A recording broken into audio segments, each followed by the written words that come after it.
Dumela bakhulu, the Nyaya Metician is back kungemsana ndauya pana panhasi muri yeZimbabwe ndine nyaya imwe yandasangana nayo. Nyaya iri kungotenderera mastreets, iri kutsviriridza nyaya yekwa mukomana ndikataona Shadhaya uya anongozikanwa nongotaura achibhasha masingle mother, achingotaura nyaya dzakasiyana siyana, achitaura kuti mimi zvemujolo musaitiswe chichi that guy. So panapa chiri kuitika ndekuti that guy akaramba offer Aqua yanga akapiwa nase week neuchivhayo ndobva aingoita turn down the offer achinzi achichibaba ichichi.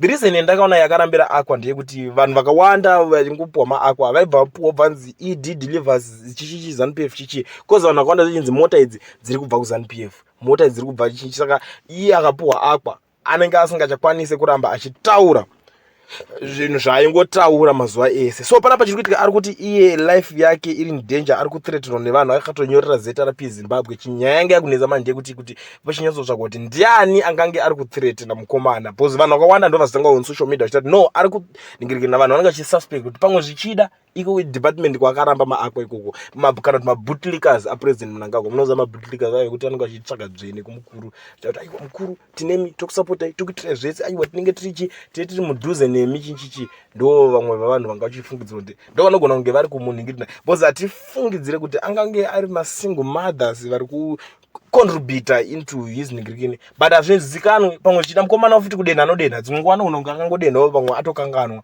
kana kuti dzimwe nguva anogona kunge akangorafura umwe munhu akakanganwa, but vanhu on social media vari kufungidzira kuti kudepartment raakaramba maAqua ikoko ndiro department rinogona kunge hazvizikanwi. Ladies and gentlemen, tell me what you think. Imi makazvitara so tingati ari kuthreatenwa nani mukomana, because iye ari kutotanza ndakamhanya chizvignwa ndingofunga kuti prank, but hanzi vanhu ava kutoita tek kubvunza family yangu kuti haufa vachibvunza kuti ndowanika papi, ndoita sese, ndoita nezvei and stuff. Ndo zvinhu zvaari kuchema achitaura kuzeta rapi Zimbabwe. Tell me what you think in the comment section. I am the Nyaya Metician. I'm out.